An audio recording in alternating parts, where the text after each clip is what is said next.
Epílogo. O rescaldo da batalha pelo futuro dos Elfos Negros veio tão rapidamente quanto a própria batalha.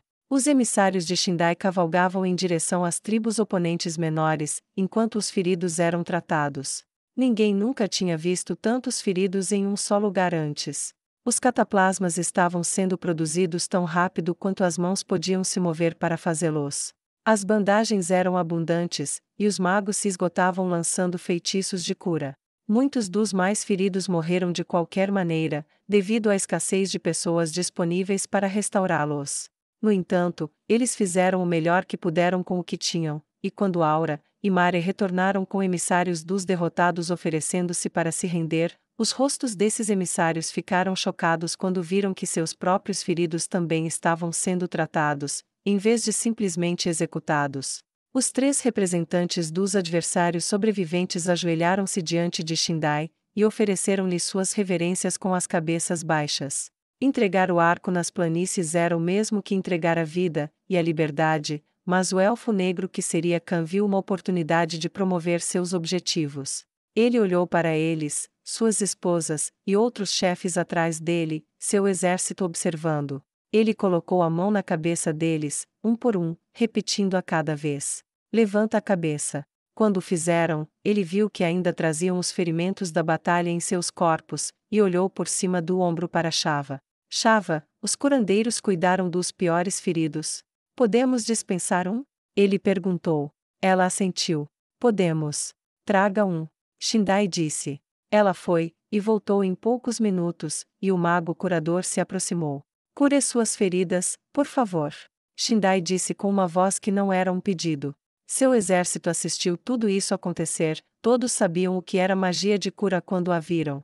Quando seus ferimentos desapareceram, eles olharam para ele confusos. "Aceitarei que venci esta batalha, aceitarei sua rendição. Não aceitarei seus arcos. Levante-se, e use-os a serviço de um novo reino dos Elfos Negros, uma nação no mesmo nível de todas as nações.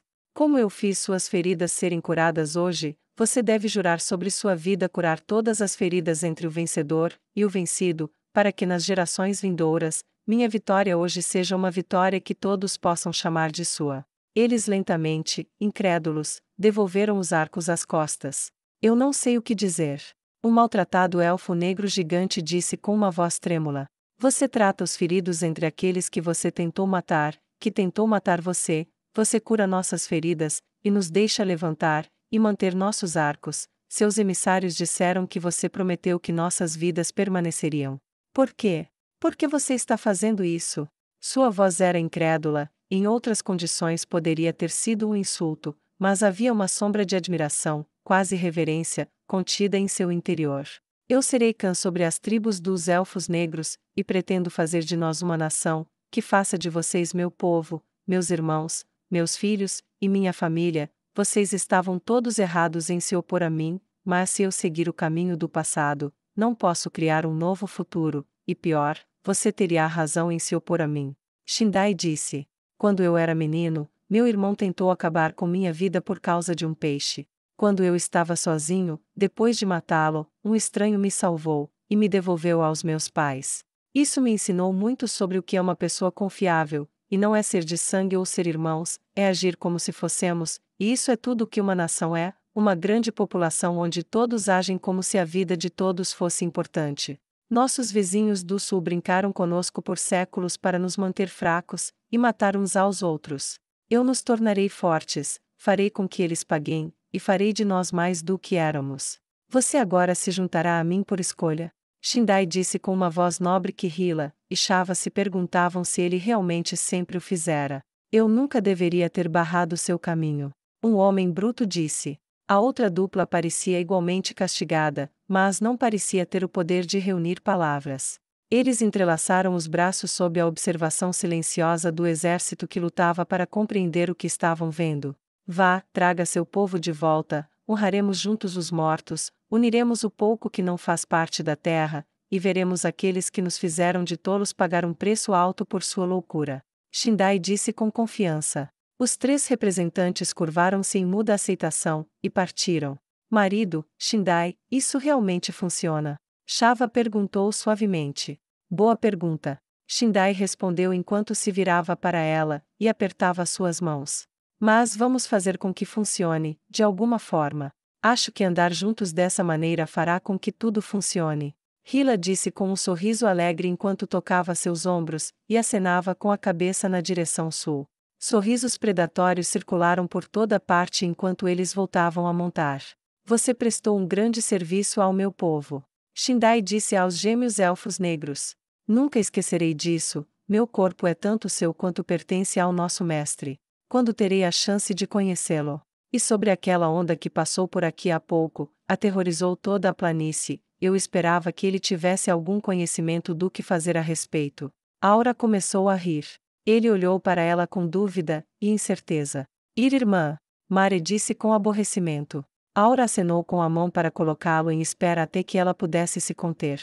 Ok, a primeira coisa, ele provavelmente passará por aqui com o destruidor de montanhas, Gargantua. Então você pode ter a chance. Segunda coisa, aquela onda. Esse era nosso mestre. Ele leu um relatório sobre a brutalidade, e os abusos, e as muitas violações dos acordos draconicos, o acordo destinado a guiar a guerra. Quando ele soube de todos eles, ele perdeu o controle de sua ira, e seu poder a impulsionou. Eu não sabia que tinha ido tão longe. Mas eu acho que não deveria ficar surpresa. Aura disse com um sorriso orgulhoso. Shindai engoliu em seco.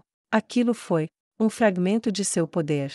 Ele geralmente se mantém sob controle, mas depois de todas as coisas que eles fizeram, Aura estendeu as mãos. Bem, ele é muito meticuloso, até mesmo fanático, em proteger seu povo. Ele vê aqueles que o servem como seus filhos, eu acho, mesmo que eles não sejam especiais como nós, os criados, mas mesmo assim ele se importa com eles. Digamos apenas que você deve manter isso em mente ao tomar suas decisões. Aura disse com naturalidade enquanto descrevia seu poder destruidor do mundo. Ele realmente é um deus. O Senhor das planícies eternas veio ao mundo. Ele murmurou baixinho com reverência. Bem, nós o chamamos de Deus da morte, mas muitas pessoas o chamam de Deus de coisas diferentes. Sua papa, a líder de sua religião, o chama de Deus da justiça. Ela foi sua primeira adoradora fora de nossa casa, e acho que ela é interessante. Aura acrescentou. Eu gostaria de conhecer esta. Shindai disse pensativo. Use roupas íntimas de boa qualidade, a maioria das pessoas quase se caga. Aura riu. Ela é um gigante. Algum tipo de monstro? Ele perguntou com interesse.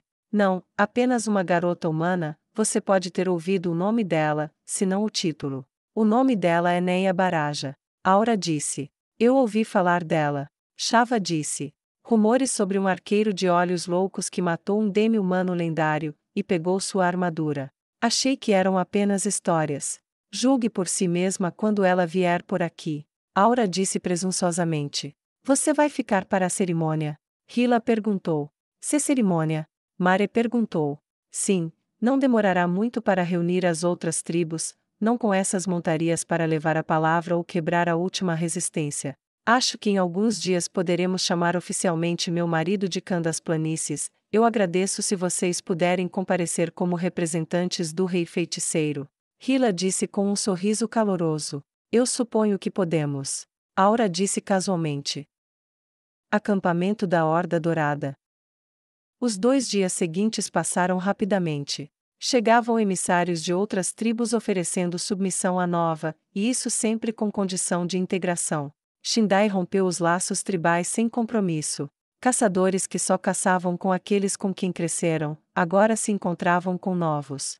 Mulheres que nunca pensaram que iriam acasalar fora de sua tribo, foram cortejadas por homens de muitas outras. Este último mostrou-se menos indesejável de qualquer perspectiva, já que o estranho de beleza desconhecida sempre carrega o sabor do exótico. As montarias mortas-vivas ou cavalos das planícies eternas foram distribuídos liberalmente, e os chefes que eram os mais fervorosos defensores da visão de Shindai receberam uma tarefa difícil para garantir que as pessoas entendessem que ninguém que fosse capturado deveria ser tratado de forma diferente dos que faziam parte da Horda Dourada. Os derrotados e os vencedores foram reunidos sem armas para enterrar os mortos, e os que passaram de ambos os lados foram enterrados juntos. Cerca de 15.000 caíram ao todo. 3.000 das fileiras de Shindai, o resto entre seus inimigos. Foi baixo comparado ao que ele temia pelo maior confronto que as planícies já haviam conhecido, mas o tratamento respeitoso dispensado aos mortos, e o uso de vinho e cerveja para brindar aos nomes de todos os que lutaram, não importa de que lado estivessem. Percorreu um longo caminho para curar quaisquer fissuras. A ordem de que a cura fosse fornecida a ambos também percorreu um longo caminho. Aura e Mare mais tarde o informariam que havia agitadores da teocracia Slane, como esperado, que haviam feito todos os tipos de promessas, nenhuma das quais eles tinham o poder de realmente cumprir, e outros estavam simplesmente pagando diretamente às tribos pelo serviço de combate contra o crescente poder militar de Shindai. Aqueles que pretendiam lutar pela riqueza simplesmente mantiveram a riqueza quando era óbvio que não havia maneira de continuar a lutar depois de terem perdido a batalha. Então eles trocaram de lado, às vezes fazendo tributo de parte do pagamento como forma de expiar por estarem do lado errado. Desta forma a teocracia Slane aumentou muito o baú de guerra do novo reino dos Elfos Negros. No final do segundo dia, Shindai sentou-se num trono feito de ossos de cavalo e peles. Era elaborado, no que diz respeito ao trabalho pesado dos Elfos Negros, mas representava perfeitamente o povo montado a cavalo, e cada parte vinha de uma tribo diferente. Seu trono ficava em uma plataforma onde todos podiam vê-lo, dezenas de milhares de homens e mulheres de tribos estavam presentes.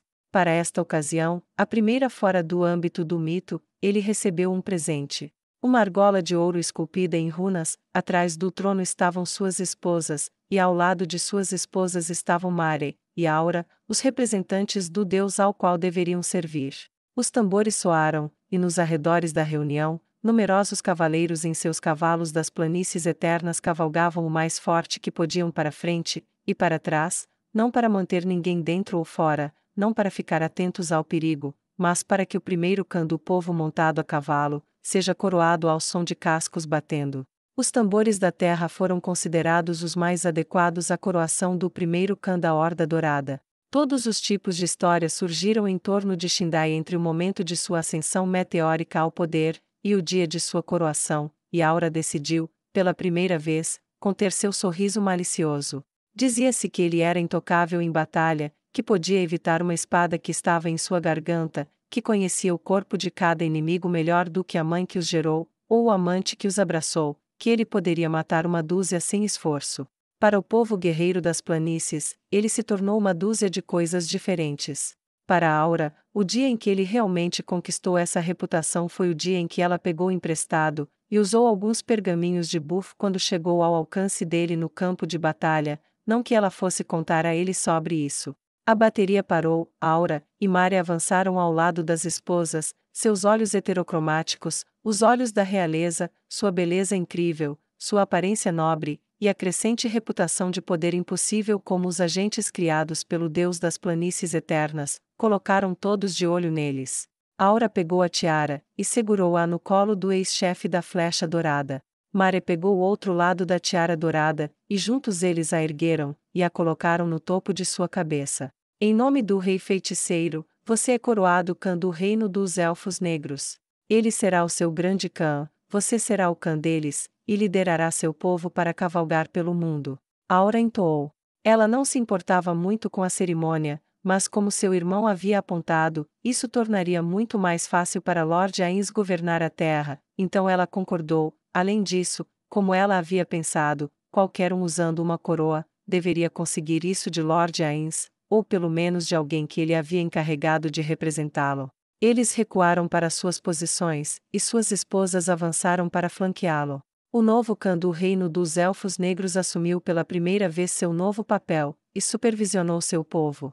Muita coisa aconteceu. Muito ainda precisa ser feito. Não será fácil, a mudança nunca é, mas agora somos as pessoas de quem falarão em lendas nas próximas gerações, somos as pessoas que se uniram, que forjaram um reino de muitas tribos. Mas antes que a terra reivindique nossos ossos, não é suficiente que tenhamos um reino, devemos torná-lo um grande reino. E antes que possamos torná-lo um grande reino, temos que nos vingar daqueles que buscaram nossa ruína. Quem irá para o sul com seu cã? Ele gritou. Aplausos encheram o ar, apenas para serem subitamente abafados por um estrondo repentino vindo de algum lugar distante, seguido por outro, e outro, e outro. Que barulho é esse? Alguém gritou de admiração. Você pode chamar isso de aplauso de Deus. Aura disse com um sorriso enorme enquanto falava para as massas. Mas eu chamo isso de gargantua. Ele está destruindo parte da montanha para fazer uma estrada vindo nesta direção para que haja um caminho direto para a Teocracia Slane, e adivinhe. Ela perguntou alto o suficiente para que todos ouvissem. Olhares questionadores a encontraram. Você está do lado dele agora. Ela disse. Sorrisos predatórios iluminaram 100.000 rostos de elfos negros. Hila e Shava quase sentiram pena da Teocracia Slane. Quase. Mas não exatamente. Nazarick. No dia seguinte, Aura e Mare se apresentaram na sala do trono ao rei feiticeiro, e contaram tudo o que havia acontecido. Dar-lhe uma tiara, e apresentá-la para a coroação foi muito bom. Isso lhes dirá que nós fazemos reis, ou cães como eles os chamam, por muitas gerações. É um bom precedente. Ainz disse com orgulho. Vocês dois se saíram muito bem, estou orgulhoso de vocês. Ainz disse calorosamente. Estamos sempre felizes em atendê-lo, Lord Ainz. Aquele chamado Shindai expressou o desejo de prestar-lhe seu juramento pessoalmente em algum momento, e seu povo geralmente aceitou que você é um deus. E ele quer conhecer Neia quando a oportunidade chegar. Aura disse com o sorriso habitual que ela usava ao se reportar ao seu senhor. Ainz acariciou seu queixo. Bem dentro das expectativas, então. Ainz disse, usando a declaração enigmática número 3 para fingir que tinha um plano em mente para isso. Ao lado dele, Albedo e Demiurgo se entreolharam, sua comunicação silenciosa agora era fácil, eles se encontrariam mais tarde para discutir quais planos seu mestre realmente tinha em mente com o que ele havia dito, e qual a melhor forma de agir para executar de acordo com suas especificações precisas. Abaixo, Cocytus comentou. Meu senhor, parece-me que este Shindai tem uma arte marcial semelhante à dos métodos de Neia. Posso ser tão ousado a ponto de sugerir que o estudemos para ver se traz algum benefício. Sim, esse pode muito bem ser o primeiro benefício de governá-los, em vez da outra coisa. Ainz disse, acrescentando a declaração enigmática número 2.